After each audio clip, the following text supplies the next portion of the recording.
Hello and welcome to Castanet's Week in Review. I'm Jen Zielinski. Our top story. The deaths of two people discovered in a residential area of Shannon Lake last week are now being deemed a murder-suicide. The BC Coroner's Service confirms Kimberly Ansell and Marcello Verna were found dead on March 2nd with no third-party involvement. Police say this was an isolated incident and both knew each other and were believed to be involved in a relationship. Police are reporting a gun was found by the bodies. Ansell is said to have lived in the area. Bylaw officers confiscated grocery carts used by the homeless in downtown Kelowna this past Wednesday. The carts were taken from in front of and across the street from the Kelowna Gospel Mission, which were blocking sidewalks. This caused complaints from area businesses. The problem is not new, according to bylaw, and technically the carts are stolen property. Everyone was able to take their items from the cart if they were there in time. However, some items were impounded. The Gospel Mission was also issued an unsightly premises ticket. A Dilworth resident is speaking out about the lack of response from the city of Kelowna after his home started to sink because of a groundwater issue.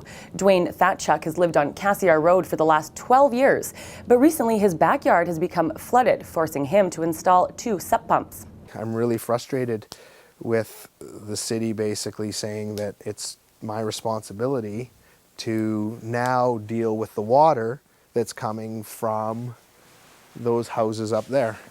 Thatchuk believes the water is coming in from the development above him. Well, the city is looking at an interim solution and will try to help if there is a budget for a more extensive storm piping. RCMP in Vernon are investigating a suspicious car fire in the 3800 block of 40th Avenue. The incident happened about 4 a.m. Tuesday, and when crews arrived, the white Chevy Malibu was fully involved. Despite the early hour, many residents were stirred from their homes to watch the blaze. This past Tuesday marked International Women's Day, and students at Okanagan College held an event to mark the achievements of women. Castanet was there to speak with those in attendance about what the day means to them. It kind of just empowers women to feel free or speak freely about what they feel and express themselves, and realize that you can kind of talk about anything and not be judged by other women in this environment.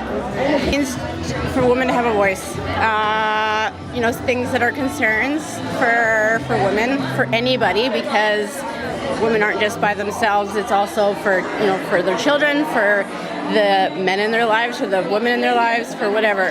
Well, that wraps up Castanet's Week in Review. I'm Jen Zielinski. Thanks for watching. Remember to send your news tips to news@castanet.net and follow us on Twitter @CastanetNews.